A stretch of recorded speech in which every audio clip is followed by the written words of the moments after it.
तो hello guys, मैं आपसे एक स्वागत करता हूं आपके अपने यूट्यूब चैनल पीए क्लासेस 2.0 पर। मैं आज आपके लिए क्लास 10th मैथ चैप्टर 1 लेकर आया हूं, जिसका नाम है वास्तविक संख्या, इंग्लिश में जिसे कहते हैं रियल नंबर। वास्तविक संख्या ना, तो वास्तविक संख्या को जानने से पहले आपको बच्चों परिमेय संख्या, अपरिमेय संख्या, पूर्ण संख्या, ये सब जानना बहुत ही आवश्यक है। तो इसलिए आज का यह जो वीडियो होगा चैप्टर 1 का इंट्रोडक्शन वीडियो होगा ना। तो कल से आपका चैप्टर स्टार्ट होगा। तो आइए देखते हैं परिमेय संख्या। सबसे पहले वास्तविक संख्या से पहले क्या देखेंगे? परिमेय संख्या, क्योंकि वास्तविक संख्याओं के ये सब भाग होते हैं: परिमेय संख्या, अपरिमेय संख्या, पूर्ण संख्या, पूर्णांक संख्या, भिन्न, अभिन्न, शून्य संख्या, ऋणात्मक पूर्णांक संख्याएं। ये जो संख्याएं हैं सब इनके भाग होते हैं। तो आइए देखते हैं परिमेय संख्या किसे कहते हैं। तो परिमेय संख्या हम लोग कक्षा 3 ही से पढ़ते आ रहे हैं, बस उसका वहाँ पर थोड़ा मीन अलग था। जैसे कि वहाँ हम लोग पढ़ते थे भिन्न, और यहाँ आ गया उसका दूसरा नाम परिमेय संख्या। भिन्न को भी एक प्रकार से परिमेय संख्या ही कहा जाता है। जैसे कि परिमेय संख्या की परिभाषा होती है: ऐसी संख्या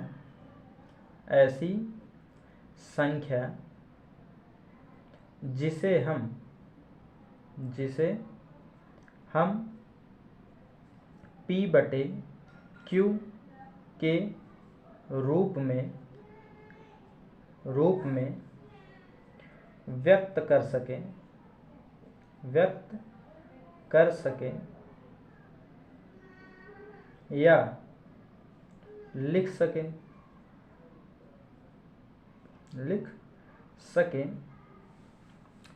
लेकिन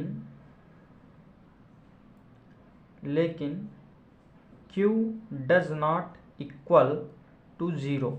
मतलब Q ज़ीरो नहीं है, Q बराबर नहीं है किसके?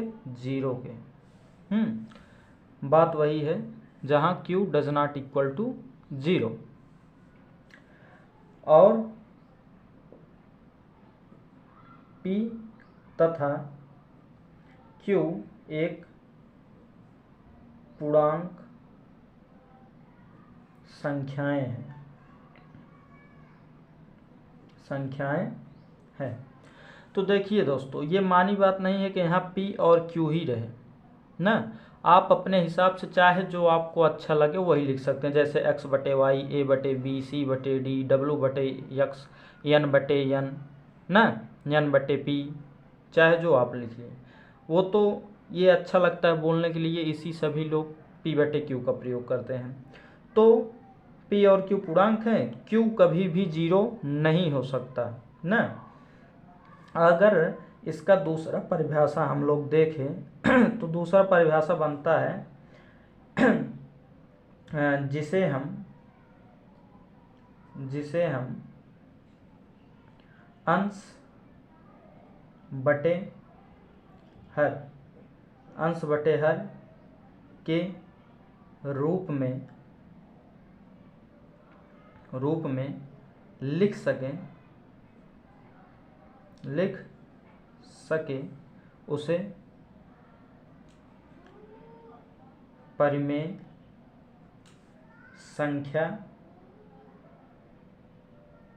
संख्या या भिन्न भी इसी का नाम होता है। हमने बताया ना, भिन्न कहते हैं जहाँ हर बराबर नहीं है ज़ीरो के ना। तो यही इसका दूसरा रूप है। तो यही हुआ परिमेय संख्या ना, जिसे इंग्लिश में कहते हैं रेशनल नंबर। अब इसका हम आइए देखते हैं एग्जाम्पल थोड़ा सा। जैसे एग्जाम्पल देखते हैं, जैसे कि है आपका 3/4। देखिए, ये ऊपर वाला आपका क्या हो गया? P और नीचे वाला Q, अर्थात ऊपर वाले को हम अंश कह सकते हैं और नीचे वाले को हर। तो ये हुआ P/Q ग्रुप का। और जैसे मान लीजिए अगर सिंपल 3 दे दिया, केवल -3 दे दिया, तब अगर आपसे पूछे परिमेय संख्या है कि नहीं, तो है। क्योंकि आपको हमने अपने चैप्टर नंबर 4 में भी बताया है कई बार कि अगर नीचे कुछ नहीं है तो उसके नीचे एक हमेशा छिपा रहता है, क्योंकि एक होता है बहुत बड़ा चोर, तो ये एक छिपा है, तो इसके नीचे हम एक लगा सकते हैं जो कि क्यू का काम कर देगा, अर्थात हर बन जाएगा, तो इसलिए ये भी परिमेय संख्या होगी। अब आप तो समझ चुके होंगे, अगर 5 दे दिए तो आप नीचे हमेशा क्या लगा सकते हैं, एक, तो जो कि एक परिमेय संख्या होगी। तो आई होप आपको यह अब समझ में आया होगा। और आपसे पूछ ले जीरो परिमेय संख्या है कि नहीं, तो ये भी होगी, क्योंकि आप इसके नीचे क्या लगा सकते हैं, एक लगा सकते हैं ना। अब जैसे कि आपको अगर दे दिए 3/0, तब आपको परिमेय संख्या होगी कि नहीं, तो नहीं होगी। हमने आपको परिभाषा में क्या कहा है कि हर कभी भी 0 नहीं होना चाहिए, तो इसलिए यह गलत है। तो आई होप आपको अब परिमेय संख्या बढ़िया से समझ में आ गया होगा। आइए बढ़ते हैं अब अपरिमेय संख्या की तरफ। तो अपरिमेय संख्या किसे कहते हैं, जस्ट परिमेय संख्या का उल्टा परिभाषा। तो ऐसी संख्या जिसे हम P/Q के रूप में न व्यक्त कर सके, अपरिमेय संख्या कहलाती है। अपरिमेय संख्या कहलाती है जहाँ पर Q बराबर होगा 0 के। वहाँ पर Q 0 के बराबर नहीं था, लेकिन यहाँ पर 0 के बराबर होगा। तो आइए देखते हैं इसका एग्जाम्पल। तो एग्जाम्पल जैसे कि हमने बताया कि Q 0 के बराबर होगा, तो इसे लिख सकते हैं 3/0, 5/0, 6/0, और एक होती है करड़ी वाली संख्याएं। जैसे कि अगर करड़ी में हमने ले लिया 3, तो 3 का मतलब जिन संख्याओं का वर्गमूल नहीं बनेगा करड़ी में, वो संख्याएं होती हैं अपरिमेय। तो इसका वर्गमूल नहीं बनेगा, तो इसलिए यह एक अपरिमेय संख्या है। जैसे कि करड़ी में 17, करड़ी में 19, करड़ी में 20 ना, तो इन सभी का वर्गमूल नहीं बनेगा, तो इसलिए अपरिमेय संख्याएं हैं आदि। तो परिमेय संख्या कौन सी होगी, जिन संख्याओं का वर्गमूल बनेगा। तो अगर परिमेय संख्या में आप लिखना चाहते हैं तो इसमें ये लिख सकते हैं। देखिए करड़ी में 16, क्योंकि 16 का वर्गमूल क्या होता है 4। करड़ी में 25 का वर्गमूल क्या होता है 5। तो आई होप अब आपको परिमेय और अपरिमेय बढ़िया से समझ में आ गया होगा। आइए बढ़ते हैं नेक्स्ट टॉपिक की तरफ, पूर्ण संख्याएं। तो पूर्ण संख्या किसे कहते हैं, ऐसी संख्या, कैसी संख्या, ऐसी संख्या जो 0 से शुरू हो और अनंत तक जाए। कहाँ तक, अनंत तक जाए। शॉर्टकट में आप क्या लिख सकते हैं, 0 से इन्फिनिटी, उसे ही हम पूर्ण संख्या कहते हैं। जैसे कि आप एग्जाम्पल इसका देख सकते हैं, जैसे कि 0, 1, 2, 3, 4 ऐसे अनंत तक। तो ये होती है पूर्ण संख्याएं। हाँ, तो आई होप आपको यह भी समझ में आया होगा। अब आते हैं आपके अपने वास्तविक संख्या। तो वास्तविक संख्या, हमने कहा वास्तविक संख्या को जानने के लिए आपको परिमेय और अपरिमेय, पूर्ण, ये सब जानना जरूरी है। तो वास्तविक संख्या किसे कहते हैं, अब इसे हम जानते हैं। तो वास्तविक संख्या वो होती है जो परिमेय भी हो और अपरिमेय भी हो ना, तो उसी को हम वास्तविक संख्या कहते हैं। क्या हो, ऐसी संख्या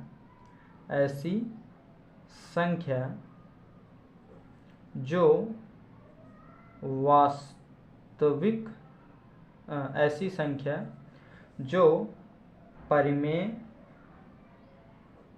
ना, जो परिमेय और अपरिमेय, अपरिमेय दोनों हो वास्तविक संख्या कहलाती है। क्या कहलाती है?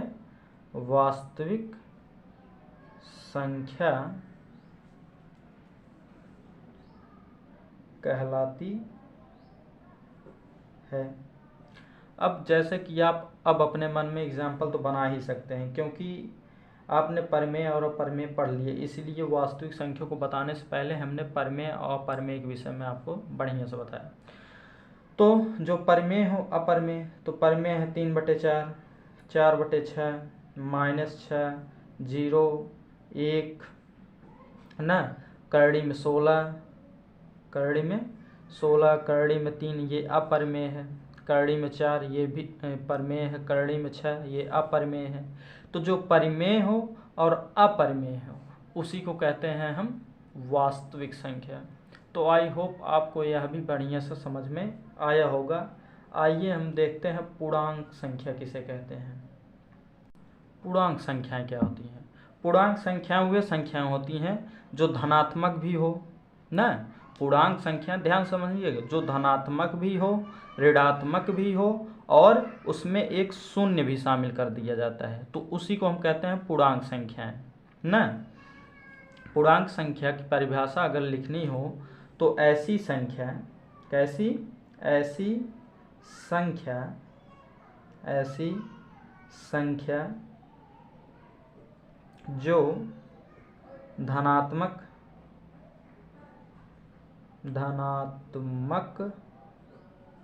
ऋणात्मक और शून्य भी हो पूर्णांक संख्याएं कहलाती हैं। कौन सी संख्याएं? पूर्णांक संख्याएं। पूर्णांक संख्याएं ना, पूर्णांक संख्याएं कहलाती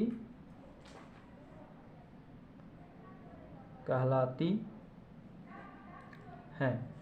तो इससे यह स्पष्ट हुआ कि परिभाषा से एक चीज और आपका स्पष्ट हो रहा है कि जो पूर्णांक संख्याएं होती हैं ना, जो पूर्णांक संख्याएं होती हैं वो क्या क्या होती हैं? एक धनात्मक होती है, ऋणात्मक होती हैं और शून्य होती है। मतलब पूर्णांक संख्या 3 प्रकार के होते हैं।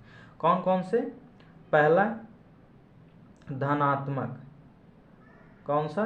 धनात्मक पूर्णांक संख्या ना। तो धनात्मक पूर्णांक संख्या किसे कहेंगे? जो धनात्मक हो, जैसे कि 1, 2, 3, 4, 5 ऐसे अनंत तक ना। अब आते हैं ऋणात्मक पर। दूसरा होता है ऋणात्मक। तो ऋणात्मक किसे कहेंगे? ऋणात्मक पूर्णांक संख्या। तो ऋणात्मक पूर्णांक संख्या किसे कहेंगे बच्चा? तो ऋणात्मक उसे कहेंगे जो ऋण के साथ हो, बस माइनस चिन्ह लग जाए, -1, -2, -3, -4 ऐसे डैश डैश डैश इन्फिनाइट तक ना। अब तीसरा है कौन सा? शून्य पूर्णांक संख्या। शून्य पूर्णांक संख्या। तो शून्य पूर्णांक संख्या किसे कहेंगे? जो केवल शून्य हो। क्या हो? शून्य हो, लड्डू ना। तो उसी को कहते हैं शून्य पूर्णांक संख्या। तो दोस्तों आपका यह इंट्रोडक्शन तो इतना परिभाषा पर खत्म होता है। अब हम आगे आपको यूक्लिड विभाजन प्रमेय बताएंगे। तो आगे का टॉपिक आगे के वीडियो में। इसी के साथ हमारे वीडियो को लाइक शेयर सब्सक्राइब करना ना भूलें। Thank you.